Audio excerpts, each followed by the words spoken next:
ਕਿ ਹੋਰ ਤਾਂ ਸਰਪੰਚਾਂ ਦਾ ਪਤਾ ਨਹੀਂ, ਇਹ ਪੜ੍ਹੀ ਲਿਖੀ ਹੈ, ਜਾ ਕੇ ਅਫਸਰਾਂ ਨਾਲ ਮੜਕੂਗੀ ਤਾਂ ਸੀ ਨਾ। ਅਸੀਂ ਸੈਸ਼ਨਦੀਪ ਨੂੰ ਅਪਕਮਿੰਗ ਲੀਡਰ ਦੇਖ ਸਕਦੇ ਹਾਂ ਪੰਜਾਬ ਦੇ ਵਿੱਚ। ਬਿਲਕੁਲ, ਤੇ ਜੇ ਓਪਰਚੁਨਿਟੀ ਮਿਲੂਗੀ ਤਾਂ ਵੀ ਜਿਵੇਂ ਆਪਾਂ ਇਹ ਨਹੀਂ ਛੱਡੀ ਤਾਂ ਆਪਾਂ ਉਹ ਵੀ ਨਹੀਂ ਛੱਡਣੀ ਹੈਗੀ। ਕਿਸੇ ਨੂੰ ਇਹ ਨਹੀਂ ਦੇਖਿਆ ਕਿ ਕਿਸੇ ਨੇ ਮੈਨੂੰ ਵੋਟ ਪਾਈ ਜਾਂ ਨਹੀਂ ਪਾਈ, ਔਰ ਮੈਂ ਚਾਹਿਆ ਕਿ ਜੋ ਵੀ ਸਕੀਮਸ ਹੈਗੀਆਂ, ਜੋ ਵੀ ਲਾਭ ਹੈਗਾ ਉਹ ਮੇਰੇ ਪਿੰਡ ਦੇ ਲੋਕਾਂ ਨੂੰ ਮਿਲੇ ਔਰ ਹਰ ਇੱਕ ਨੂੰ ਮਿਲੇ ਜੋ ਵੀ ਡਿਜ਼ਰਵਿੰਗ ਹੈ। ਅਸੀਂ ਜਦੋਂ ਮੈਂ ਸਰਪੰਚ ਬਣੀ ਤਾਂ ਮੈਨੂੰ ਇਹ ਸੀ ਵੀ ਕੰਮ ਕਿੱਦਾਂ ਕਰੂੰਗੀ। ਇੱਕ ਜਨਰਲ ਹੁੰਦਾ ਵੀ ਨਹੀਂ ਪਤਾ ਸੀ, ਕਿਉਂਕਿ ਐਕਸਪੀਰੀਅੰਸ ਦਾ ਵੀ ਚਾਹੀਦਾ ਹੁੰਦਾ,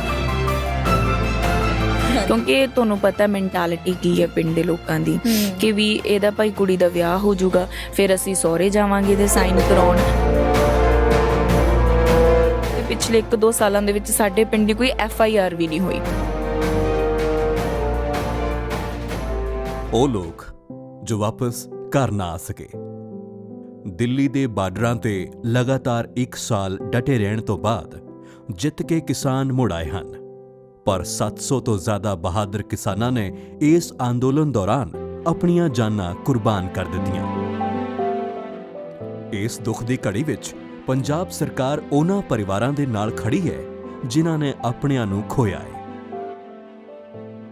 ਜਿੰਨੇ ਕਿਸਾਨ ਐਜੀਟੇਸ਼ਨ ਦੇ ਦੌਰਾਨ ਸ਼ਹੀਦ ਹੋ ਚੁੱਕੇ ਹੈ, ਉਹ ਐਜੀਟੇਸ਼ਨ ਦੀ ਭੇਟ ਚੜ੍ਹ ਚੁੱਕੇ ਹੈ, ਉਹਨਾਂ ਵਾਸਤੇ ਅਸੀਂ ਨੌਕਰੀਆਂ ਦਾ ਪ੍ਰਦਾਨ ਕਰ ਦਿੱਤਾ ਹੈ। ਕੱਲ ਮੈਂ ਇੱਕ ਕਿਸਾਨ ਦੇ ਘਰ ਜਾ ਕੇ ਉਹਨਾਂ ਨੂੰ ਨੌਕਰੀ ਦੇ ਕੇ ਆਇਆ।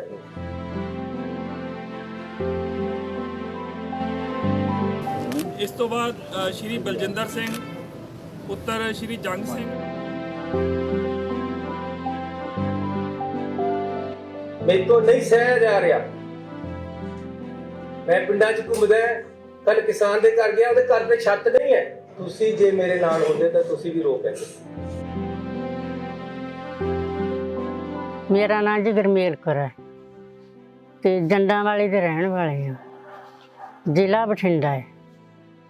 ਤੇ ਮੇਰਾ ਪਤੀ ਜੀ ਗਿਆ ਸੀਗਾ ਮੋਰਚੇ ਤੇ ਉੱਥੇ ਸ਼ਹੀਦ ਹੋ ਗਿਆ। ਸਰਕਾਰ ਨੇ ਆਖਿਆ ਸੀਗਾ ਵੀ 5 ਲੱਖ ਰੁਪਈਆ ਦੇਵਾਂਗੇ, ਉਹ ਤਾਂ ਦੇਤਾ, ਤੇ ਨੌਕਰੀ ਦਾ ਐਲਾਨ ਕੀਤਾ। ਚੰਨੀ ਸਰਕਾਰ ਦਾ ਬਹੁਤ ਬਹੁਤ ਧੰਨਵਾਦ। ਅੱਜ ਇੱਕ ਬਠਿੰਡਾ ਜ਼ਿਲ੍ਹੇ ਦੇ ਅਸੀਂ ਛੋਟੇ ਜਿਹੇ ਪਿੰਡ ਵਿੱਚ ਬੈਠੇ ਹੋਏ ਹਾਂ, ਜਿੱਥੇ 500 ਤੋਂ ਵੀ ਘੱਟ ਵੋਟ ਹੈ ਅਤੇ ਇਸ ਪਿੰਡ ਦੀ ਸਰਪੰਚ ਇੱਕ ਨਿੱਕੀ ਜਿਹੀ ਉਮਰ ਦੀ ਕੁੜੀ ਹੈ। ਸਾਡੇ ਨਾਲ ਸੈਸ਼ਨਦੀਪ ਕੌਰ ਸਿੱਧੂ ਮੌਜੂਦ ਨੇ, ਜੋ ਕਿ 2018 ਦੇ ਵਿੱਚ ਸਰਪੰਚੀ ਇਲੈਕਸ਼ਨਾਂ ਦੌਰਾਨ ਇਸ ਪਿੰਡ ਦੇ ਸਭ ਤੋਂ ਛੋਟੇ ਸਰਪੰਚ ਬਣੇ। ਸਰਪੰਚ ਇਸ ਪਿੰਡ ਦੇ ਵਿੱਚ ਪਹਿਲਾਂ ਵੀ ਰਹਿ ਚੁੱਕੀਆਂ ਨੇ ਔਰਤਾਂ, ਪਰ ਸੈਸ਼ਨਦੀਪ ਕੁਝ ਵੱਖਰੀ ਸਰਪੰਚ ਨੇ, ਕਿਉਂਕਿ ਇਹ ਹਰ ਇੱਕ ਕੰਮ ਖੁਦ ਅੱਗੇ ਹੋ ਕੇ ਕਰਦੇ ਨੇ। ਸਤਿ ਸ਼੍ਰੀ ਅਕਾਲ ਸੈਸ਼ਨਦੀਪ। ਸਤਿ ਸ਼੍ਰੀ ਅਕਾਲ ਜੀ, ਔਰ ਪ੍ਰੋ ਪੰਜਾਬ ਦੇਖ ਰਹੇ ਸਾਰੇ ਦਰਸ਼ਕਾਂ ਨੂੰ ਪਿਆਰ ਭਰੀ ਸਤਿ ਸ਼੍ਰੀ ਅਕਾਲ ਔਰ ਨਵੇਂ ਸਾਲ ਦੀਆਂ ਬਹੁਤ ਬਹੁਤ ਮੁਬਾਰਕਾਂ। ਹਾਂਜੀ, ਥੈਂਕ ਯੂ ਸੋ ਮਚ। ਸੈਸ਼ਨਦੀਪ, ਪਹਿਲਾਂ ਤਾਂ ਤੁਹਾਡੇ ਨਾਮ ਤੋਂ ਸ਼ੁਰੂ ਕਰਦੇ ਹਾਂ। ਤੁਹਾਡਾ ਨਾਮ ਬਹੁਤ ਯੂਨੀਕ ਹੈ, ਸੈਸ਼ਨਦੀਪ। ਇਹਦਾ ਕੀ ਮਤਲਬ ਹੈ ਅਤੇ ਕਿਸ ਤਰ੍ਹਾਂ ਤੁਹਾਡਾ ਨਾਮ ਸੈਸ਼ਨਦੀਪ ਪਿਆ? ਸੋ ਸੈਸ਼ਨਦੀਪ ਜਿਹੜਾ ਨਾਮ ਹੈ, ਪਹਿਲਾਂ ਤਾਂ ਛੋਟੇ ਹੁੰਦੇ ਮੈਨੂੰ ਵੀ ਨਹੀਂ ਪਤਾ ਸੀ ਵੀ ਇਸ ਦਾ ਕੀ ਮਤਲਬ ਹੈ ਕੀ ਨਹੀਂ, ਔਰ ਸਕੂਲ ਦੇ ਵਿੱਚ ਮੇਰੇ ਟੀਚਰਸ ਵੀ ਪੁੱਛਦੇ ਸੀ ਕਿ ਇਸ ਨਾਮ ਦਾ ਕੀ ਮਤਲਬ ਹੈ, ਪਰ ਉਦੋਂ ਨਹੀਂ ਪਤਾ ਸੀ। ਫਿਰ ਜਦੋਂ ਘਰਦਿਆਂ ਨੂੰ ਪੁੱਛਿਆ ਤਾਂ ਉਹ ਕਹਿੰਦੇ ਵੀ ਇਹ ਨਾਨਕਿਆਂ ਵੱਲੋਂ ਰੱਖਿਆ ਗਿਆ ਸੀ, ਪੜਨਾਨੀ ਜੀ ਵੱਲੋਂ, ਔਰ ਉਹਨਾਂ ਦੀ ਇਹ ਖੁਆਇਸ਼ ਸੀਗੀ ਕਿ ਵੀ ਸੈਸ਼ਨ ਜੱਜ ਬਣੇ ਸਾਡੀ ਬੇਟੀ, ਇਸ ਤਰ੍ਹਾਂ ਮੇਰਾ ਇਹ ਨਾਮ ਪਿਆ। ਪਰ ਜਿਹੜਾ ਪਿੰਡ ਦੇ ਵਿੱਚ ਨਾਮ ਲਿਆ ਜਾਂਦਾ ਸੈਸ਼ਨ ਤੋਂ, ਉਹ ਸ਼ੀਸ਼ਨ ਬਣ ਗਿਆ ਜਾਂ ਸਸ਼ਨ ਬਣ ਗਿਆ। ਤਾਂ ਮੇਰੇ ਕਈ ਨਾਮ ਹੈ ਜਿਹੜੇ ਲਏ ਜਾਂਦੇ ਆ। ਦੋਸਤਾਂ ਦਾ ਮੇਨ ਹੁੰਦਾ ਦਾ ਸਸ਼ਨ ਹੀ ਮੇਰਾ ਨਾਮ ਲੈਂਦੇ ਨੇ। ਪਿੰਡ ਦੇ ਲੋਕ ਹੈ ਉਹ ਸ਼ੀਸ਼ਨ ਕਹਿੰਦੇ ਨੇ ਔਰ ਕੋਈ ਦੀਪ ਵੀ ਕਹਿੰਦੇ। ਬਿਲਕੁਲ, ਇਹ ਕਿਉਂਕਿ ਨਾਮ ਪਹਿਲਾਂ ਸੁਣਿਆ ਨਹੀਂ ਹੈ, ਕਦੇ ਸੁਣਨ ਦੇ ਵਿੱਚ ਨਹੀਂ ਆਇਆ। ਸੋ ਹੁਣ ਤੁਹਾਡੇ ਸਰਪੰਚੀ ਦੇ ਅਸੀਂ ਸਫ਼ਰ ਦੀ ਗੱਲ ਕਰਦੇ ਹਾਂ ਕਿ ਕਿਸ ਤਰ੍ਹਾਂ ਤੁਸੀਂ ਸੋਚਿਆ, ਤੁਸੀਂ ਜਿਸ ਤਰ੍ਹਾਂ IAS ਐਸਪੀਰੈਂਟ ਹੋ, you are preparing for IAS, ਤੁਸੀਂ ਕਿਸ ਤਰ੍ਹਾਂ ਸੋਚਿਆ ਵੀ ਮੈਂ ਪਿੰਡ ਦੀ ਸਰਪੰਚ ਬਣਨਾ, ਜਾਂ ਤੁਹਾਨੂੰ ਕਿਸ ਚੀਜ਼ ਨੇ ਮੋਟੀਵੇਟ ਕੀਤਾ? ਕਿਉਂਕਿ ਤੁਸੀਂ ਚੰਗੇ ਪਰਿਵਾਰ ਤੋਂ ਔਰ ਕਿੰਨੇ ਸਾਲ ਪਹਿਲਾਂ ਤੁਸੀਂ ਸ਼ਹਿਰ ਦੇ ਵਿੱਚ ਮਾਈਗ੍ਰੇਟ ਹੋ ਚੁੱਕੇ ਹੋ, ਹੈ ਨਾ, ਤਾਂ ਦੁਬਾਰਾ ਆਪਣੀ ਰੂਟਸ ਦੇ ਵਿੱਚ ਆਉਣਾ ਤੇ ਦੁਬਾਰਾ ਸਾਰਾ ਕੁਝ ਉਹੀ ਦੇਖਣਾ।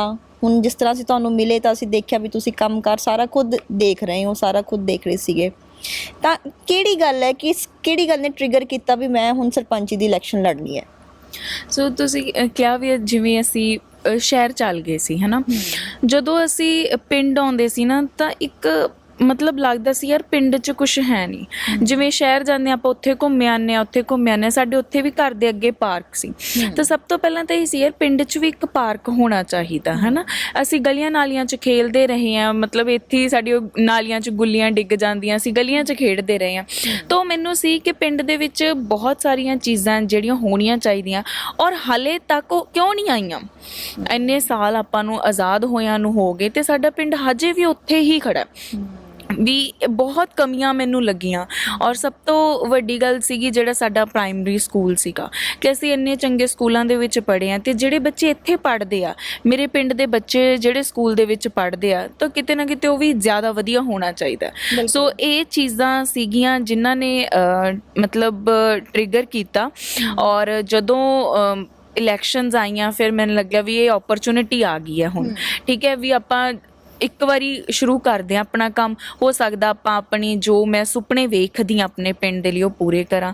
ਔਰ ਜਦੋਂ ਮੈਂ ਮੈਦਾਨ 'ਚ ਉਤਰੀ ਤਾਂ ਕੁਛ ਨਾ ਕੁਛ ਮੈਂ ਆਪਣੇ ਸੁਪਨੇ ਪੂਰੇ ਕਰ ਰਹੀ ਹਾਂ।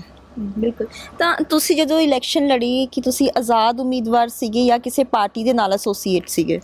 ਦੇਖੋ ਉਦੋਂ ਮੈਂ ਆਜ਼ਾਦ ਹੀ ਸੀਗੀ, ਠੀਕ ਹੈ। ਔਰ ਪਹਿਲਾਂ ਮੈਂ ਇਹੀ ਚਾਹੁੰਦੀ ਸੀ ਕਿ ਪਿੰਡਾਂ ਦੇ ਵਿੱਚ ਜਿਹੜੀ ਆ ਪਾਰਟੀਬਾਜ਼ੀ ਉਸ ਤੋਂ ਉੱਪਰ ਉੱਠ ਕੇ ਹੀ ਆਪਣੇ ਪਿੰਡ ਦਾ ਜਿਹੜਾ ਕੰਮ ਕਰ ਸਕਦੇ ਆ, ਨਹੀਂ ਤਾਂ ਫਿਰ ਅਸੀਂ ਤੁਹਾਨੂੰ ਪਤਾ ਪਾਰਟੀਬਾਜ਼ੀ ਦੇ ਵਿੱਚ ਹੀ ਰਹਿ ਜਾਂਦੇ ਔਰ ਇੰਨੀ ਸਪੋਰਟ ਵੀ ਨਾ ਸ਼ਾਇਦ ਮਿਲਦੀ। ਤਾਂ ਇਸ ਕਰਕੇ ਮੈਂ ਇਸ ਨੂੰ ਨਿਊਟਰਲ ਹੀ ਰੱਖਿਆ। ਪਿੰਡ ਦੇ ਲੋਕਾਂ ਦਾ ਸਹਿਯੋਗ ਰਿਹਾ ਔਰ ਹਰੇਕ ਨੇ, ਮੈਂ ਕਿਸੇ ਨੂੰ ਇਹ ਨਹੀਂ ਦੇਖਿਆ ਕਿ ਕਿਸੇ ਨੇ ਮੈਨੂੰ ਵੋਟ ਪਾਈ ਜਾਂ ਨਹੀਂ ਪਾਈ। ਔਰ ਮੈਂ ਚਾਹਿਆ ਕਿ ਜੋ ਵੀ ਸਕੀਮਸ ਹੈਗੀਆਂ, ਜੋ ਵੀ ਲਾਭ ਹੈਗਾ ਉਹ ਮੇਰੇ ਪਿੰਡ ਦੇ ਲੋਕਾਂ ਨੂੰ ਮਿਲੇ ਔਰ ਹਰ ਇੱਕ ਨੂੰ ਮਿਲੇ ਜੋ ਵੀ ਡਿਜ਼ਰਵਿੰਗ ਹੈ। ਬਿਲਕੁਲ। ਸੈਸ਼ਨਦੀਪ, ਜਦੋਂ ਤੁਸੀਂ ਸਰਪੰਚ ਬਣਦੇ ਹੋ ਤੇ ਜਿੱਤ ਜਾਂਦੇ ਹੋ, ਪਹਿਲੀ ਵਾਰ ਇਲੈਕਸ਼ਨ ਲੜਦੇ ਹੋ ਤੇ ਪਹਿਲੀ ਵਾਰੀ ਜਿੱਤ ਜਾਂਦੇ ਹੋ, ਹਾਂਜੀ, ਉਦੋਂ ਕਿਸ ਤਰ੍ਹਾਂ ਦਾ ਲੋਕਾਂ ਦਾ ਮਤਲਬ ਤੁਹਾਡੇ ਨਾਲ ਉਹਨਾਂ ਨੂੰ ਕਿਸ ਤਰ੍ਹਾਂ ਦੀ ਉਮੀਦਾਂ ਸੀ ਤੁਹਾਡੇ ਤੋਂ, ਜਾਂ ਤੁਹਾਡੇ ਲਈ ਕਿੰਨਾ ਕੁ ਚੈਲੰਜਿੰਗ ਸੀਗਾ ਇੱਕ ਸਰਪੰਚ ਦੀ ਭੂਮਿਕਾ? ਕਿਉਂਕਿ ਮੈਨੂੰ ਲੱਗਦਾ ਹੈ ਵੀ ਸਰਪੰਚ ਬਣਨਾ ਤਾਂ ਤੁਹਾਡੇ ਲਈ ਇੰਨਾ ਔਖਾ ਨਹੀਂ ਸੀਗਾ। ਹਾਂਜੀ, ਕਿਉਂਕਿ ਤੁਹਾਡੇ ਪਿੰਡ, ਤੁਹਾਡੇ ਘਰ ਦੇ ਵਿੱਚ ਆਲਰੇਡੀ ਸਰਪੰਚੀ ਸੀਗੀ ਹਾਂਜੀ, ਤੁਹਾਡੇ ਤੋਂ ਵੀ ਪਹਿਲਾਂ। ਹਾਂਜੀ। ਪਰ ਕੰਮ ਕਰਨੇ ਜਾਂ ਤੁਹਾਡੇ ਤੋਂ ਜਿਹੜੀਆਂ ਐਕਸਪੈਕਟੇਸ਼ਨਸ ਸੀਗੀਆਂ ਪਿੰਡ ਵਾਲਿਆਂ ਨੂੰ, ਉਹ ਕਿਸ ਤਰ੍ਹਾਂ ਦੀ ਐਕਸਪੈਕਟੇਸ਼ਨਸ ਸੀਗੀਆਂ? ਅਸੀਂ ਜਦੋਂ ਮੈਂ ਸਰਪੰਚ ਬਣੀ ਤਾਂ ਮੈਨੂੰ ਇਹ ਸੀ ਵੀ ਕੰਮ ਕਿੱਦਾਂ ਕਰੂੰਗੀ। ਇੱਕ ਜਨਰਲ ਹੁੰਦਾ ਵੀ ਨਹੀਂ ਪਤਾ ਸੀ ਕਿਉਂਕਿ ਐਕਸਪੀਰੀਅੰਸ ਦਾ ਵੀ ਚਾਹੀਦਾ ਹੁੰਦਾ। ਔਰ ਮੈਂ ਜਿਹੜੀ ਮੇਰੇ ਤਰ੍ਹਾਂ ਦੇ ਲੋਕ ਹੁੰਦੇ ਉਹ ਜ਼ਿਆਦਾ ਕਿਸੇ ਨਾਲ ਗੱਲਬਾਤ ਨਹੀਂ ਕਰਦੇ ਔਰ ਮੈਂ ਵੀ ਕਿਸੇ ਨਾਲ ਬਹੁਤਾ ਬੋਲਦੀ ਨਹੀਂ ਸੀ, ਜੋ ਸਿਰਫ ਜਿਵੇਂ ਇੰਟਰੋਵਰਟ ਟਾਈਪ ਹੁੰਦੇ ਆ ਉਸ ਤਰ੍ਹਾਂ, ਕਿ ਮੈਂ ਬਾਹਰਲਿਆਂ ਨਾਲ ਕਿਸੇ ਨੂੰ ਨਹੀਂ ਬੁਲਾਉਂਦੀ। ਜੇ ਕਿਸੇ ਨੇ ਆ ਕੇ ਮੇਰੇ ਨਾਲ ਗੱਲ ਕਰ ਲਈ ਤਾਂ ਠੀਕ ਹੈ ਵੀ ਆਪਾਂ ਉਹਦੇ ਨਾਲ ਉਨੀ ਕੁ ਗੱਲ ਕਰ ਲਈ। ਤਾਂ ਪਰ ਜਿਹੜਾ ਆਪਣਾ ਇਹ ਲਾਈਨ ਹੈ ਇਸ ਦੇ ਵਿੱਚ ਇੱਦਾਂ ਨਹੀਂ ਚੱਲਣਾ। ਜੇ ਤੁਸੀਂ ਉਹ ਕਰਨਾ ਤਾਂ ਖੁਦ ਜਾ ਕੇ ਬਿਲਕੁਲ ਅਪਰੋਚ ਕਰਨੀ, ਫਿਰ ਇੰਟਰੈਕਸ਼ਨ ਕਰਨੀ, ਗੱਲਬਾਤ ਕਰਨੀ, ਕਿਉਂਕਿ ਕਿਸੇ ਨੇ ਤੁਹਾਡੇ ਕੋਲੇ ਆਪਣੇ ਜਿਹੜੀ ਦੱਸਣੀ ਹੈ ਕਿ ਵੀ ਮੈਨੂੰ ਇਹ ਚੀਜ਼ ਚਾਹੀਦੀ ਹੈ, ਹੈ ਨਾ, ਉਹ ਤਾਂ ਹੀ ਦੱਸੂਗਾ ਜੇ ਤੁਸੀਂ ਉਹਦੇ ਨਾਲ ਗੱਲਬਾਤ ਕਰੋਗੇ। ਤਾਂ ਇਹ ਚੀਜ਼ਾਂ ਸੀਗੀਆਂ। ਫਿਰ ਮੈਨੂੰ ਉਦੋਂ ਲੱਗਦਾ ਸੀ ਵੀ ਮੈਂ ਕਿੱਦਾਂ ਕਿਸੇ ਨਾਲ ਗੱਲਬਾਤ ਕਰੂੰ, ਕਿੱਦਾਂ ਇਨੀਸ਼ੀਏਟ ਕਰੂੰਗੀ, ਵੀ ਮੇਰੇ ਤੋਂ ਨਹੀਂ ਹੋ ਪਾਉਣਾ। ਤਾਂ ਇਹ ਚੀਜ਼ਾਂ ਮੇਰੇ ਲਈ ਸਭ ਤੋਂ ਜ਼ਿਆਦਾ ਚੈਲੰਜਿੰਗ ਸੀਗੀ। ਪਰ ਹੌਲੀ ਹੌਲੀ ਸਮੇਂ ਦੇ ਨਾਲ ਜਦੋਂ ਇਸ ਲਾਈਨ ਦੇ ਵਿੱਚ ਆ ਗਈ ਤਾਂ ਆਪਣੇ ਆਪ ਚੀਜ਼ਾਂ ਆਉਣ ਲੱਗ ਗਈਆਂ। ਔਰ ਤੁਸੀਂ ਪੁੱਛਿਆ ਕਿ ਪਿੰਡ ਦੇ ਲੋਕਾਂ ਨੂੰ ਮੇਰੇ ਤੋਂ ਕੀ ਐਕਸਪੈਕਟੇਸ਼ਨ ਸੀ, ਉਹਨਾਂ ਨੂੰ ਜਿਹੜੀ ਐਕਸਪੈਕਟੇਸ਼ਨ ਉਹ ਇਹੀ ਹੈ ਕਿ ਜੋ ਵੀ ਸਾਡੇ ਜਿਹੜੇ ਮਤਲਬ ਲਾਭ ਮਿਲਦਾ ਜਾਂ ਕੋਈ ਸਕੀਮ ਆਉਂਦੀ ਆ ਪਿੰਡ ਦੇ ਲੋਕਾਂ ਦੀ ਉਹਨਾਂ ਤੱਕ ਪਹੁੰਚੇ, ਵੀ ਸਾਨੂੰ ਮਿਲੇ। ਔਰ ਇੱਕ ਲੇਡੀ ਦੇ ਤਾਂ ਮੈਨੂੰ ਯਾਦ ਆ, ਉਹਨਾਂ ਨੇ ਮੇਰੇ ਲਈ ਜਦੋਂ ਕੈਂਪੇਨ ਕੀਤਾ ਸੀ ਤਾਂ ਉਦੋਂ ਇਹ ਗੱਲ ਕਹੀ ਸੀ ਕਿ ਹੋਰ ਤਾਂ ਸਰਪੰਚਾਂ ਦਾ ਪਤਾ ਨਹੀਂ, ਇਹ ਪੜ੍ਹੀ ਲਿਖੀ ਹੈ, ਜਾ ਕੇ ਅਫਸਰਾਂ ਨਾਲ ਮੜਕੂਗੀ ਤਾਂ ਸੀ ਨਾ। ਉਹਨਾਂ ਦੀ ਇਹ ਵਰਡਿੰਗ ਸੀਗੀ ਇੱਕ ਲੇਡੀ ਦੀ, ਵੀ ਉਹਨਾਂ ਨਾਲ ਗੱਲਬਾਤ ਕਰੂਗੀ। ਔਰ ਇਸ ਚੀਜ਼ ਤੇ ਮੈਂ ਜ਼ਰੂਰ ਕੀਤਾ ਵੀ ਹੈ ਕਿ ਮੈਂ ADC ਸਰ ਸਾਡੇ ਰਹੇ ਨੇ, ਉਹਨਾਂ ਨਾਲ ਹਮੇਸ਼ਾ ਮਿਲਦੀ ਰਹੀ ਹਾਂ ਔਰ ਪਿੰਡ ਦੇ ਬਾਰੇ ਗੱਲਬਾਤ ਕਰਦੀ ਰਹੀ ਹਾਂ। DC ਸਰ ਨੂੰ ਵੀ ਮਿਲੀ ਹਾਂ, ਕੋਈ ਵੀ ਆਫਿਸਰ ਹੈ ਸਾਰਿਆਂ ਨਾਲ ਫੌਟ ਫॉर योर ਰਾਈਟਸ। ਹਾਂ ਬਿਲਕੁਲ, ਮੈਂ ਸਾਰਿਆਂ ਨਾਲ ਮਿਲਦੀ ਰਹੀ ਹਾਂ ਤਾਂ ਕਿ ਮੇਰੇ ਪਿੰਡ ਦੇ ਲੋਕਾਂ ਤੱਕ ਉਹ ਸਕੀਮ ਪਹੁੰਚੇ। ਇਹ ਨਾ ਹੋਵੇ ਵੀ ਹਾਂ ਬਈ ਕੁੜੀ ਬਣੀ ਸੀ ਤਾਂ ਕਰਕੇ ਇਹਨੇ ਕੁਝ ਕਰਾਇਆ ਨਹੀਂ, ਕੰਮ ਨਹੀਂ ਕੀਤੇ ਹੈਗੇ, ਇਦਾਂ ਕੱਲ ਨੂੰ ਲੋਕ ਨਾ ਕਹਿਣ। ਇਸ ਕਰਕੇ ਮੈਨੂੰ ਜਿਹੜੀ ਮੇਰੀ ਉਹ ਨੇਚਰ ਸੀ ਉਹਨੂੰ ਹਟ ਕੇ ਉੱਠਣਾ ਪਿਆ ਔਰ ਪਿੰਡ ਦੇ ਲੋਕਾਂ ਦੇ ਮੈਂ ਕੰਮ ਕਰਾਉਣੇ ਸ਼ੁਰੂ ਕੀਤੇ। ਬਿਲਕੁਲ। ਸੈਸ਼ਨਦੀਪ, ਬੀਇੰਗ ਅ ਫੀਮੇਲ ਸਰਪੰਚ ਤੁਹਾਡੇ ਲਈ ਕਿੰਨਾ ਮੁਸ਼ਕਿਲ ਹੋਏਗਾ? ਕਿ ਤੁਹਾਨੂੰ ਕਦੇ ਅਜਿਹੇ ਸਵਾਲ ਹੋਏ ਵੀ ਇਹਦਾ ਤਾਂ ਵਿਆਹ ਹੋ ਜਾਣਾ ਹੈ, ਵੀ ਇਹ ਲੜਕੀ ਤਾਂ ਮਤਲਬ ਇਹਨੂੰ ਸਰਪੰਚ ਬਣਾਉਣ ਦਾ ਕੀ ਫਾਇਦਾ, ਜਾਂ ਕੋਈ ਮਤਲਬ ਇਸ ਤਰ੍ਹਾਂ ਦੀ ਕੋਈ ਕੁਐਰੀਜ਼ ਆਈਆਂ ਉਸ ਟਾਈਮ? ਬਿਲਕੁਲ, ਜਦੋਂ ਮੈਂ ਕੈਂਪੇਨਿੰਗ ਸਟਾਰਟ ਕੀਤੀ ਸੀਗੀ, ਠੀਕ ਹੈ, ਉਦੋਂ ਤੋਂ ਹੀ ਇਹ ਚੀਜ਼ ਕੁਐਸਚਨ ਆ ਗਿਆ ਸੀਗਾ। ਕਿਉਂਕਿ ਤੁਹਾਨੂੰ ਪਤਾ ਮੈਂਟੈਲਿਟੀ ਕੀ ਹੈ ਪਿੰਡ ਦੇ ਲੋਕਾਂ ਦੀ, ਕਿ ਵੀ ਇਹਦਾ ਭਾਈ ਕੁੜੀ ਦਾ ਵਿਆਹ ਹੋ ਜਾਊਗਾ, ਫਿਰ ਅਸੀਂ ਸਹੁਰੇ ਜਾਵਾਂਗੇ ਤੇ ਸਾਈਨ ਕਰਾਉਣ, ਹੈਨਾ, ਇਦਾਂ ਦੀਆਂ ਗੱਲਾਂ ਜਿਹੜੀਆਂ ਉਹ ਹੋਣ ਲੱਗ ਗਈਆਂ ਸੀਗੀਆਂ। ਤਾਂ ਉਦੋਂ ਮੈਂ ਸੋਚਦੀ ਵੀ ਯਾਰ ਮੇਰਾ ਵਿਆਹ ਧਰਿਆ ਪਿਆ, ਵੀ ਜਿਵੇਂ ਕੱਲ ਨੂੰ ਹੀ ਹੁੰਦਾ ਵੀ ਹਾਂ ਵੀ ਇਹ ਤਾਂ ਸਰਪੰਚ ਬਣੂ ਤੇ ਚੱਲ ਜੂਗੀ। ਤਾਂ ਮੈਂ ਲੋਕਾਂ ਨੂੰ ਕਾਫੀ ਸਮਝਾਉਣ ਦੀ ਵੀ ਕੋਸ਼ਿਸ਼ ਕੀਤੀ, ਪਰ ਕਾਫੀ ਲੋਕ ਇਹੋ ਜਿਹੇ ਵੀ ਸੀਗੇ ਜਿਹੜੇ ਸੋਚਦੇ ਸੀ ਵੀ ਸ਼ਾਇਦ ਇਹ ਲੜਕੀ ਸਾਡੇ ਪਿੰਡ ਦੇ ਲਈ ਕੁਝ ਅੱਛਾ ਕਰੇਗੀ ਔਰ ਵਧੀਆ ਵੀ ਪਿੰਡ ਨੂੰ ਬਣਾਵੇਗੀ। ਤਾਂ ਉਹਨਾਂ ਦੀ ਸੋਚ ਨੇ, ਉਹਨਾਂ ਦੀ ਸਪੋਰਟ ਨੇ ਅੱਜ ਮੈਨੂੰ ਜੋ ਮੈਂ ਮੁਕਾਮ ਤੇ ਪਹੁੰਚੀ ਇੱਥੇ ਪਹੁੰਚਾਤਾ। ਤੇ ਵਾਹਿਗੁਰੂ ਦਾ ਸ਼ੁਕਰ ਹੈ, ਬਾਬਾ ਜੀ ਦਾ, ਕਿ ਵੀ ਕਦੇ ਹੁਣ ਇਹ ਨਹੀਂ ਹੋਇਆ ਕਿ ਲੋਕ ਇਹ ਕਹਿਣ ਵੀ ਤੂੰ ਕੁਛ ਆ ਨਹੀਂ ਕੀਤਾ ਜਾਂ ਭਾਈ ਗੁੱਡੀ ਆ ਨਹੀਂ ਕੀਤਾ ਹੈਗਾ। ਤਾਂ ਉਹਨਾਂ ਦੀ ਸਪੋਰਟ ਦੇ ਸਦਕਾ, ਉਹਨਾਂ ਦੀ ਹੀ ਜੋ ਮਤਲਬ ਉਹ ਚਾਹੁੰਦੇ ਸੀ ਕਿ ਸਾਡੇ ਪਿੰਡ ਵਿੱਚ ਇਹ ਚੀਜ਼ਾਂ ਹੋਣ, ਮੈਂ ਕਰਨ ਦੀ ਕੋਸ਼ਿਸ਼ ਕਰ ਰਹੀ ਹਾਂ। ਬਿਲਕੁਲ। ਤੇ ਇੱਕ ਹੁਣ ਵੀ ਮੈਨੂੰ ਗੱਲ ਪਤਾ ਲੱਗਿਆ ਕਿ ਪਿਛਲੇ 1-2 ਸਾਲਾਂ ਦੇ ਵਿੱਚ ਸਾਡੇ ਪਿੰਡ ਦੀ ਕੋਈ FIR ਵੀ ਨਹੀਂ ਹੋਈ। ਅਰੇ ਕੀ ਬਾਤ ਹੈ, ਹਾਂਜੀ ਕੀ ਗੱਲ ਹੈ। ਤਾਂ ਬਿਲਕੁਲ, ਤਾਂ ਕਿ ਸਾਡੀ ਕੋਸ਼ਿਸ਼ ਇਹ ਰਹਿੰਦੀ ਹੈ ਵੀ ਪਿੰਡ ਦੇ ਵਿੱਚ ਹੀ ਜਿਹੜੇ ਪਿੰਡ ਦੇ ਝਗੜੇ ਮਿਟ ਜਾਣ। ਬਿਲਕੁਲ, ਪਿੰਡ ਦੇ ਵਿੱਚ ਹੀ ਜਿਹੜੇ ਝਗੜੇ ਮਿਟ ਜਾਣ ਔਰ ਲੋਕ ਪਿਆਰ ਦੇ ਨਾਲ ਰਹਿਣ। ਛੋਟੀਆਂ ਮੋਟੀਆਂ ਲੜਾਈਆਂ ਹੁੰਦੀਆਂ ਨੇ, ਚਲੋ ਇੰਨਾ ਨੂੰ ਇਗਨੋਰ ਵੀ ਕੀਤਾ ਜਾਂਦਾ। ਸੈਸ਼ਨਦੀਪ, ਹੁਣ ਤੁਹਾਡੇ ਅਸੀਂ ਕੰਮਾਂ ਦੀ ਗੱਲ ਕਰਦੇ ਹਾਂ, ਜਿਸ ਤਰ੍ਹਾਂ ਤੁਸੀਂ ਅੰਮ੍ਰਿਤਾ ਪ੍ਰੀਤਮ ਲਾਇਬ੍ਰੇਰੀ ਬਣਵਾਈ, ਉਹਦੇ ਪਿੱਛੇ ਕੀ ਸਾਰਾ ਆਈਡੀਆ ਸੀ? ਤੇ ਅੰਮ੍ਰਿਤਾ ਪ੍ਰੀਤਮ ਲਾਇਬ੍ਰੇਰੀ ਕਿਉਂ ਪਿੰਡ ਮਾਨਕ ਖਾਨਾ ਦੇ ਵਿੱਚ ਬਣਵਾਈ ਗਈ? ਇਸ ਲਾਇਬ੍ਰੇਰੀ ਦਾ ਤੁਸੀਂ ਇਹ ਦੇਖੋ ਵੀ ਸਾਡੇ ਫੀਮੇਲਸ ਬੇਬੇ, ਆਪਣੇ ਬਜ਼ੁਰਗ ਬੇਬੇ, ਉਹ ਵੀ ਜਾਂਦੀਆਂ ਨੇ। ਉਹ ਮੈਂ ਇੱਕ ਦਿਨ ਦੇਖਿਆ, ਮੈਂ ਕਿਹਾ ਬੇਬੇ ਤੁਸੀਂ ਵੀ ਪੜ੍ਹ ਲੈਂਦੇ ਹੋ? ਕਹਿੰਦੇ ਹਾਂ ਪੁੱਤ, ਥੋੜੀ ਥੋੜੀ ਪੜ੍ਹ ਲੈਂਦੀ ਹਾਂ ਮੈਂ। ਤੇ ਉਹ ਜਿਵੇਂ ਬੱਚਿਆਂ ਵਾਲੀਆਂ ਨਹੀਂ ਹੁੰਦੀਆਂ ਸਟੋਰੀਜ਼ ਬੁੱਕਸ, ਮੋਰਲ ਬੁੱਕਸ, ਹੈ ਨਾ, ਤੇ ਉਹ ਵਾਲੀਆਂ ਉਹ ਪੜ੍ਹ ਰਹੇ ਸੀ। ਮੈਂ ਕਿਹਾ ਤੁਸੀਂ ਇਹ ਪੜ੍ਹਦੇ ਹੋ? ਕਹਿੰਦੇ ਹਾਂ। ਫਿਰ ਇਹ ਪੜ੍ਹੀ ਜਾਂਦੀ ਹੈ, ਸੌਖੀ ਹੈ, ਛੇਤੀ ਖਤਮ ਹੋ ਜਾਂਦੀ ਹੈ। ਮੈਂ ਕਿਹਾ ਚਲੋ ਵਧੀਆ ਗੱਲ ਹੈ, ਤੁਸੀਂ ਪੜ੍ਹਦੇ ਹੋ ਤਾਂ। ਫਿਰ ਕਹਿੰਦੇ ਵੀ ਨਾਲੇ ਤਾਂ ਵਧੀਆ ਧਿਆਨ ਇੱਧਰ ਲੱਗਿਆ ਰਹਿੰਦਾ, ਘਰੇ ਐਵੇਂ ਲੜਾਈ ਪੜ੍ਹਾਈ 'ਚ ਹੋ ਜਾਂਦਾ ਜਾਂ ਇੱਦਾਂ ਹੋ ਜਾਂਦਾ, ਵੀ ਇੱਧਰ ਵਧੀਆ ਸਾਡੀ ਜਿਹੜਾ ਹੈਗਾ ਸੋਚ ਉਹ ਹੁੰਦੀ ਹੈਗੀ। ਮੈਂ ਕਿਹਾ ਠੀਕ ਹੈ ਜੀ। ਕਹਿੰਦੇ ਇੱਕ ਹੋਰ ਤੈਨੂੰ ਗੱਲ ਦੱਸਾਂ, ਮੈਂ ਪੜ੍ਹਦੀ ਹਾਂ ਨਾ ਇੱਥੇ ਜਦੋਂ, ਤੇ ਮੈਨੂੰ ਦਿਮਾਗ ਵੀ ਸ਼ਾਂਤ ਹੁੰਦਾ। ਮੈਂ ਘਰੇ ਜਾ ਕੇ ਜਵਾਕਾਂ ਨੂੰ ਵੀ ਦੱਸਦੀ ਹਾਂ। ਲਾਇਬ੍ਰੇਰੀ 'ਚ ਆ ਕੇ ਪੜ੍ਹਦੇ ਆ? ਹਾਂਜੀ। ਤੇ ਉਹ ਜਦੋਂ ਵੀ ਟਾਈਮ ਮਿਲਦਾ ਤੇ ਉਹ ਮੈਨੂੰ ਦੱਸ ਦਿੰਦੇ ਵੀ ਅਸੀਂ ਆਉਣਾ, ਜਾਂ ਤਾਇਆ ਜੀ ਉੱਥੇ ਹੁੰਦੇ ਨੇ ਤੇ ਉਹ ਪੜ੍ਹਦੇ ਨੇ। ਫਿਰ ਉਹ ਕਹਿੰਦੇ ਵੀ ਇੱਥੇ ਨਾ ਵੀ ਸ਼ਾਂਤ, ਦਿਮਾਗ ਵਧੀਆ ਲੈਂਦਾ, ਵਧੀਆ ਮਾਹੌਲ ਹੈ। ਘਰੇ ਤਾਂ ਕਦੇ ਉਹ ਐਂ ਹੋ ਗਿਆ ਜਾਂ ਥੋੜ੍ਹਾ ਜਿਹਾ ਗੁੱਸਾ ਕਰ ਲਿਆ, ਉਹ ਚੀਜ਼ਾਂ ਤੋਂ ਕਹਿੰਦੇ ਦੂਰ ਰਹਿੰਦੇ। ਸਿਰਫ ਇੰਨਾ ਨਹੀਂ, ਤੁਸੀਂ ਦੇਖੋ ਉਹਨਾਂ ਨੇ ਕਹਾਣੀ ਪੜ੍ਹੀ, ਉਹਦੇ ਮੈਂ ਵੀ ਲਾਇਬ੍ਰੇਰੀ ਸੀ, ਮੈਨੂੰ ਮੌਕਾ ਮਿਲਿਆ ਤਾਂ ਮੈਨੂੰ ਵੀ ਸੁਣਾਈ ਵੀ ਇੱਦਾਂ ਸਾਨੂੰ ਉਹ ਮੋਰਲ ਸਟੋਰੀ ਸੀ ਵੀ ਸਾਨੂੰ ਸਮਝਣੀ ਚਾਹੀਦੀ ਹੈ ਨਾ, ਉਹ ਮੈਨੂੰ ਵੀ ਸਮਝਾਈ। ਫਿਰ ਉਸ ਤੋਂ ਬਾਅਦ ਆਪਣੇ ਘਰੇ ਜਾ ਕੇ ਆਪਣੇ ਬੱਚਿਆਂ ਨੂੰ ਵੀ। ਤਾਂ ਤੁਸੀਂ ਇਹ ਦੇਖੋ ਵੀ ਇੱਕ ਫੀਮੇਲ ਦੇ ਪੜ੍ਹਨ ਦੇ ਨਾਲ ਪੂਰਾ, ਜਿਵੇਂ ਆਪਾਂ ਕਹਿੰਦੇ ਪੂਰਾ ਪਰਿਵਾਰ ਪੜ੍ਹ ਜਾਂਦਾ। ਤਾਂ ਉਹ ਸੀਗੀ ਕਿ ਉਹ ਸਾਰੇ ਹੀ ਅੱਗੇ ਜਾ ਕੇ ਬੱਚਿਆਂ ਨੂੰ, ਛੋਟੇ ਛੋਟਿਆਂ ਨੂੰ ਉਹ ਕਹਾਣੀ ਅੱਗੇ ਸੁਣਾਉਂਦੇ ਨੇ। ਤਾਂ ਇਹ ਜਿਹੜਾ ਫਾਇਦਾ ਮੈਨੂੰ ਲੱਗਦਾ ਇਹ ਬਹੁਤ ਵੱਡਾ ਹੈ। ਬਿਲਕੁਲ। ਇਹ ਨਾ ਇੱਕ ਗੱਲ ਵੀ ਹੈ ਕਿ ਜੋ ਕੇਰਲਾ ਆਪਾਂ ਕਹਿੰਦੇ ਹਾਂ ਕਿ ਉੱਥੇ ਲਿਟਰੇਸੀ ਰੇਟ ਇੰਨਾ ਜ਼ਿਆਦਾ ਕਿਉਂ ਹੈ? ਕਿਉਂਕਿ ਉੱਥੋਂ ਦੀਆਂ ਔਰਤਾਂ ਪੜ੍ਹੀਆਂ ਲਿਖੀਆਂ ਨੇ, ਉੱਥੋਂ ਦੀ ਹਰੇਕ ਔਰਤ ਦੀ ਆਪਣੀ ਅਲੱਗ ਲਾਇਬ੍ਰੇਰੀ ਹੈ।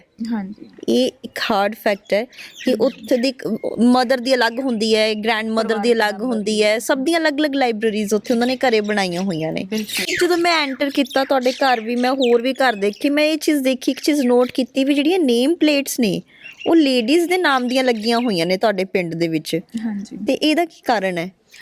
ਮੈਮ ਦੇਖੋ ਆਪਾਂ ਪਹਿਲਾਂ ਹੀ ਗੱਲ ਸ਼ੁਰੂ ਕੀਤੀ ਸੀ ਫੀਮੇਲਸ ਤੋਂ ਹਨਾ ਕਿ ਜਦੋਂ ਕੰਮ ਕਰਦੀਆਂ ਅੱਗੇ ਆਉਂਦੀਆਂ ਤਾਂ ਮੈਂ ਵੀ ਆਪਣੀ ਜ਼ਿੰਦਗੀ ਦੇ ਵਿੱਚ ਵੀ ਦੇਖਦੀ ਹਾਂ ਕਿ ਕਿਤੇ ਨਾ ਕਿਤੇ ਹਲੇ ਔਰਤਾਂ ਨੂੰ ਉਨਾ ਇੱਜ਼ਤ ਮਾਣ ਬਖਸ਼ਿਆ ਨਹੀਂ ਜਾਂਦਾ ਜਿੰਨਾ ਮਿਲਣਾ ਚਾਹੀਦਾ।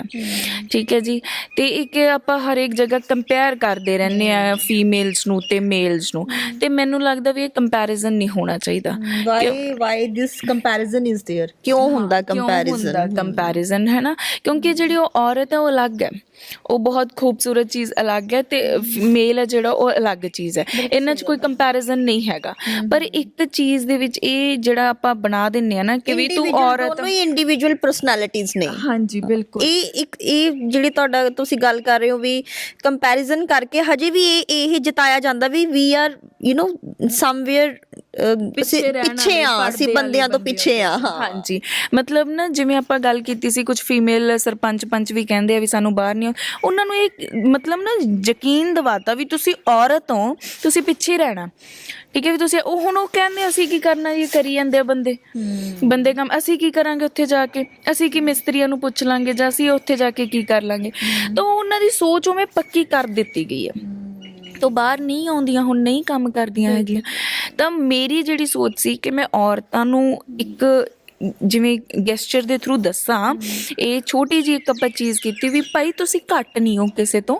ਠੀਕ ਹੈ, ਤੁਸੀਂ ਬਹੁਤ ਵੱਡੀ ਚੀਜ਼ ਹੋ, ਰੱਬ ਨੇ ਬਹੁਤ ਖੂਬਸੂਰਤ ਬਣਾਇਆ ਤੁਹਾਨੂੰ, ਔਰ ਤੁਹਾਨੂੰ ਇੰਨਾ ਦਾਨ ਬਖਸ਼ਿਆ ਹੈ ਬਾਬੇ ਨੇ ਕਿ ਵੀ ਤੁਸੀਂ ਹਨਾ ਪੂਰੀ ਅੱਗੇ ਜਨਰੇਸ਼ਨ ਵੀ ਚਲਾਉਣੇ ਹੋ। ਠੀਕ ਹੈ, ਤਾਂ ਮੇਰੀ ਉਹਨਾਂ ਨੂੰ ਦਿਖਾਉਣਾ ਵੀ ਤੁਹਾਡਾ ਜਿਹੜਾ ਮਹੱਤਵ ਹੈ ਇਸ ਦੁਨੀਆ ਦੇ ਉੱਪਰ ਬਹੁਤ ਜ਼ਿਆਦਾ ਹੈ। ਤਾਂ ਆਪਣੇ ਆਪ ਨੂੰ ਜਿਹੜੀ ਆਪਾਂ ਸੋਚ ਬਣਾਈ ਹੋਈ ਨਾ ਕਿ ਆਪਾਂ ਘੱਟ ਆ, ਆਪਾਂ ਇਹ ਨਹੀਂ ਕਰ ਸਕਦੇ, ਉਹ ਨਹੀਂ ਕਰ ਸਕਦੇ, ਇੱਦਾਂ ਨਹੀਂ ਹੈ। ਆਪਾਂ ਨੂੰ ਦਿਮਾਗ ਇੱਕੋ ਜਿਹਾ ਹੀ ਹੈ।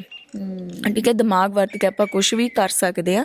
ਤਾਂ ਔਰਤਾਂ ਨੂੰ ਥੋੜ੍ਹਾ ਜਿਹਾ ਮੈਂ ਕਹੂੰਗੀ ਵੀ ਮੋਟੀਵੇਟ ਕਰਨ ਦੇ ਲਈ ਮੈਂ ਸੋਚਿਆ ਵੀ ਉਹਨਾਂ ਦੀ ਜਿਹੜੇ ਨਾਮ ਦੀ ਨੇਮ ਪਲੇਟ ਹੈ, ਜਿਹੜੀ ਫੀਮੇਲ ਹੈਡ ਹੈਗੀ, ਉਹਦੀ ਨੇਮ ਪਲੇਟ ਹੈ ਜਿਹੜੀ ਮੈਂ ਲਗਾਵਾਂ। ਔਰ ਇਹ ਫਾਇਦਾ ਵੀ ਹੋਇਆ, ਕੁਛ ਕੁ ਫੀਮੇਲਸ ਮਤਲਬ ਬੜੀਆਂ ਖੁਸ਼ ਹੋਈਆਂ ਮੇਰੇ ਕੋਲ ਆ ਕੇ, ਕਹਿੰਦੀਆਂ ਹਾਏ ਸਾਨੂੰ ਲੱਗਿਆ ਵੀ ਹਾਏ ਕੁਛ ਹੈਗੇ ਆ ਅਸੀਂ, ਹੈ ਨਾ, ਜਦੋਂ ਅਸੀਂ ਨਾਮ ਪੜ੍ਹਦੇ ਹਾਂ ਸਾਡੇ ਘਰ ਦੇ ਮੂਹਰੇ ਨਾਮ ਲੱਗਿਆ। ਤਾਂ ਉਹ ਜਦੋਂ ਮੈਂ ਖੁਸ਼ੀ ਦੇਖੀ ਨਾ, ਮੈਨੂੰ ਪਹਿਲਾਂ ਸੀ ਯਾਰ ਕਿਤੇ ਐਂ ਨਾ ਕਹਿ ਵੀ ਉਹੀ ਕਰੀ ਜਾਂਦੀ ਹੈ ਕਮਲੀ ਕੁੜੀ, ਵੀ ਕੀ ਇਹਦੇ ਨਾਲ ਹੋਊਗਾ ਨੇਮ ਪਲੇਟਾਂ ਨਾਲ। ਪਰ ਉਹਨਾਂ ਨੂੰ ਆਪਣਾ ਨਾਮ ਹੀ ਇੱਥੇ ਦੇਖ ਕੇ ਇੰਨੀ ਖੁਸ਼ੀ ਹੋਈ। ਠੀਕ ਹੈ, ਉਹ ਮੇਰੇ ਕੋਲ ਆ ਕੇ ਉਹਨਾਂ ਨੇ ਦੱਸਿਆ, ਤਾਂ ਮੈਨੂੰ ਬੜਾ ਵਧੀਆ ਲੱਗਿਆ ਵੀ ਚਾਹੇ ਛੋਟਾ ਜਿਹਾ ਕਦਮ ਸੀ ਕਿ ਕੁਛ ਨਾ ਕੁਛ ਫਾਇਦਾ ਹੋਇਆ, ਕਿਸੇ ਨੂੰ ਖੁਸ਼ੀ ਮਿਲੀ ਹੈ, ਤੇ ਉਹ ਸੱਚਮੁੱਚ ਹੋਇਆ।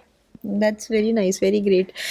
ਤੁਸੀਂ ਦੱਸ ਰਹੇ ਸੀ ਕਿ ਤੁਹਾਡੀ ਗ੍ਰਾਮ ਪੰਚਾਇਤ ਨੂੰ ਕੋਈ ਪ੍ਰਾਈਮ ਮਿਨਿਸਟਰ ਅਵਾਰਡ ਵੀ ਮਿਲਿਆ ਕਰੋਨਾ ਦੇ ਦੌਰਾਨ, ਉਹਦੇ ਬਾਰੇ ਵੀ ਤੁਸੀਂ ਦੱਸੋ।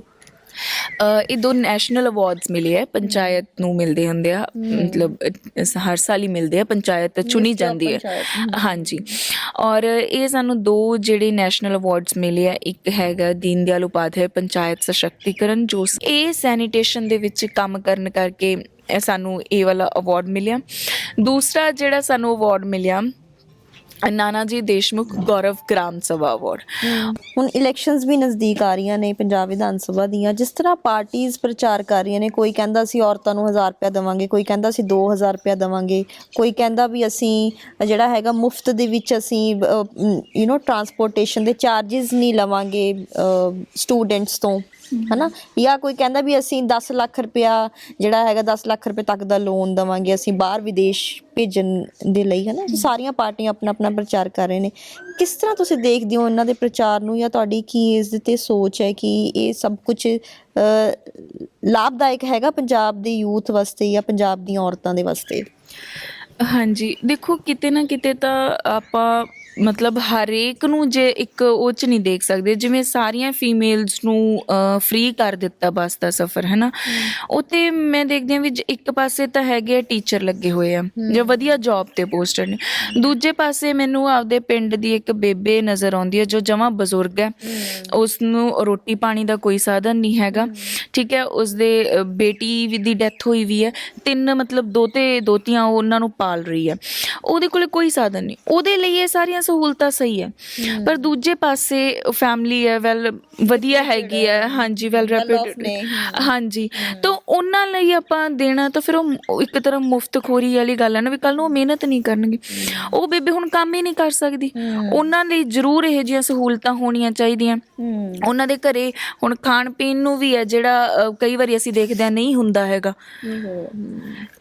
ਤਾਂ ਇਹੀ ਮਤਲਬ ਇੱਕ ਸਾਰਿਆਂ ਲਈ ਨਹੀਂ ਮੈਨੂੰ ਲੱਗਦਾ ਕਰ ਦੇਣਾ ਚਾਹੀਦਾ। ਇੱਕ ਜਿਹੜਾ ਹੁੰਦਾ ਹੈ ਨਾ ਕਿ ਵੀ ਜਿਹੜੇ ਗਰੀਬ ਤਬਕੇ ਦੇ ਲੋਕ ਨੇ ਉਹਨਾਂ ਲਈ ਇਹੋ ਜਿਹੀਆਂ ਚੀਜ਼ਾਂ ਬਹੁਤ ਫਾਇਦੇਮੰਦ ਨੇ, ਔਰ ਉਹਨਾਂ ਨੂੰ ਜਿਹੜਾ ਜ਼ਿੰਦਗੀ ਜੀਣ ਦਾ ਇੱਕ ਫਿਰ ਦਿਖਦਾ ਵੀ ਹੈ ਕਿ ਹਾਂਜੀ ਅਸੀਂ ਵਧੀਆ ਜ਼ਿੰਦਗੀ ਜੀ ਸਕਦੇ ਹਾਂ। ਕੋਈ ਸਹੂਲਤ ਨਹੀਂ ਹੈ। ਦੂਜੇ ਪਾਸੇ ਇਹ ਫੈਮਲੀਜ਼ ਨੇ, ਉਹਨਾਂ ਨੂੰ ਆਪਾਂ 1000 ਰੁਪਇਆ ਦੇ ਰਹੇ ਹਾਂ ਜੋ ਉਹ ਕਰ ਰਹੇ ਹਾਂ, ਤਾਂ ਕੱਲ੍ਹ ਨੂੰ ਕੰਮ ਕਿਵੇਂ ਕਰਨਗੇ ਹੈ ਨਾ। ਵੀ ਅਸੀਂ ਦੇਖਦੇ ਹਾਂ ਆਪਾਂ ਹੁਣ ਕਿ ਵੀ ਘਰੇ ਪੈਸਾ ਆ ਗਿਆ ਅਸੀਂ ਕੀ ਕਰਨਾ, ਫਿਰ ਉਹ ਮਿਹਨਤ ਛੱਡ ਜਾਣਗੇ। ਮੇਰੇ ਹਿਸਾਬ ਨਾਲ ਮੈਨੂੰ ਇਹ ਲੱਗਦਾ ਵੀ ਹੁਣ ਤਾਂ ਉਹ ਕਹਿਣਗੇ ਵੀ ਆਪਾਂ ਕੰਮ ਕਰ ਰਹੇ ਹਾਂ, ਮਿਹਨਤ ਕਰਨੀ ਆ, ਠੀਕ ਹੈ, ਫਿਰ ਕੱਲ੍ਹ ਨੂੰ ਜਦੋਂ ਸਭ ਕੁਝ ਫ੍ਰੀ ਮਿਲੇ ਜਾਊਗਾ ਬੈਠੇ ਬੈਠੇ ਘਰਾਂ 'ਚ ਖਾਈ ਜਾਣਗੇ। ਸਰਪੰਚ ਤਾਂ ਤੁਸੀਂ ਹੈਗੇ ਹੀ ਹੋ, ਤਾਂ ਇਦੋਂ ਅੱਗੇ ਵੀ ਇਹ ਤਾਂ ਇੱਕ ਫਰਸਟ ਸਟੈਪ ਹੁੰਦਾ ਨਾ ਇਲੈਕਸ਼ਨ ਦਾ, ਵੀ ਕੁਝ ਕਰਨ ਦਾ, ਚੇਂਜ ਲਿਆਉਣ ਦਾ। ਤਾਂ ਇਦੋਂ ਅੱਗੇ ਵੀ ਕੋਈ ਤੁਹਾਡਾ ਪਲਾਨ ਹੈਗਾ ਵੀ ਅੱਗੇ ਦੀ ਕੋਈ ਇਲੈਕਸ਼ਨ ਲੜਨੀ ਹੈ, ਜਾਂ ਅਸੀਂ ਸੈਸ਼ਨਦੀਪ ਨੂੰ ਅਪਕਮਿੰਗ ਲੀਡਰ ਦੇਖ ਸਕਦੇ ਹਾਂ ਪੰਜਾਬ ਦੇ ਵਿੱਚ? ਬਿਲਕੁਲ। ਹੁਣ ਦੇਖੋ ਤੁਸੀਂ ਮੈਨੂੰ ਪਹਿਲਾਂ ਵੀ ਮਿਲੇ ਹੋ, ਪਹਿਲਾਂ ਤਾਂ ਮੈਂ ਕਹਿੰਦੀ ਸੀ ਨਹੀਂ ਮੈਂ ਨਹੀਂ, ਹੈ ਨਾ, ਔਰ ਹੁਣ ਕੀ ਹੈ ਨਾ, ਹੁਣ ਮੈਨੂੰ ਲੋਕ ਆਪ ਕਹਿੰਦੇ ਆ ਕਿ ਤੁਸੀਂ ਜੇ ਭੈਣੇ ਤੂੰ ਇੱਥੇ ਹੋਵੇ ਨਾ ਸਾਡੇ ਲਈ ਆਹ ਕੰਮ ਕਰਦੇ, ਠੀਕ ਹੈ। ਅਤੇ ਮੈਂ ਫਿਰ ਮੈਨੂੰ ਲੱਗਦਾ ਹੈ ਕਿ ਇਹਨਾਂ ਲਈ ਹੁਣ ਵੱਡੇ ਲੈਵਲ 'ਤੇ ਵੀ ਕੰਮ ਕੀਤਾ ਜਾਵੇ, ਅਤੇ ਜੇ ਓਪਰਚੁਨਿਟੀ ਮਿਲੂਗੀ ਤਾਂ ਵੀ ਜਿਵੇਂ ਆਪਾਂ ਇਹ ਨਹੀਂ ਛੱਡੀ ਤਾਂ ਆਪਾਂ ਉਹ ਵੀ ਨਹੀਂ ਛੱਡਣੀ ਹੈਗੀ। ਜੀ ਬਹੁਤ ਬਹੁਤ ਸ਼ੁਕਰੀਆ ਗੱਲਬਾਤ ਕਰਨ ਦੇ ਲਈ ਪ੍ਰੋ ਪੰਜਾਬ ਟੀਵੀ ਦੇ ਨਾਲ ਸੈਸ਼ਨਦੀਪ। ਸੋ ਇਹ ਸਨ ਸੈਸ਼ਨਦੀਪ ਕੌਰ ਸਿੱਧੂ, ਜਿਨ੍ਹਾਂ ਨੇ ਅੰਮ੍ਰਿਤਾ ਪ੍ਰੀਤਮ ਲਾਇਬ੍ਰੇਰੀ ਬਣਾ ਕੇ ਆਪਣੇ ਪਿੰਡ ਨੂੰ ਵੱਖਰੀ ਪਛਾਣ ਦਿੱਤੀ। ਇਸ ਤੋਂ ਇਲਾਵਾ ਮਹਿਲਾਵਾਂ ਦੇ ਨਾਮ ਦੀਆਂ ਨੇਮ ਪਲੇਟਸ ਲਗਾ ਕੇ ਉਹਨਾਂ ਦਾ ਮਾਣ ਵਧਾਇਆ। ਆਉਣ ਵਾਲੇ ਸਮੇਂ ਦੇ ਵਿੱਚ ਤੁਸੀਂ ਸੈਸ਼ਨਦੀਪ ਸਿੱਧੂ ਨੂੰ ਪੰਜਾਬ ਦੇ ਵਿੱਚ ਇੱਕ ਉੱਭਰਦਾ ਲੀਡਰ ਵੀ ਦੇਖ ਸਕਦੇ ਹੋ। ਪਿੰਡ ਮਾਨਕ ਖਾਨਾ ਤੋਂ ਪ੍ਰੋ ਪੰਜਾਬ ਟੀਵੀ ਦੇ ਲਈ ਆਕਾਂਕਸ਼ਾ ਸਕਸੈਨਾ।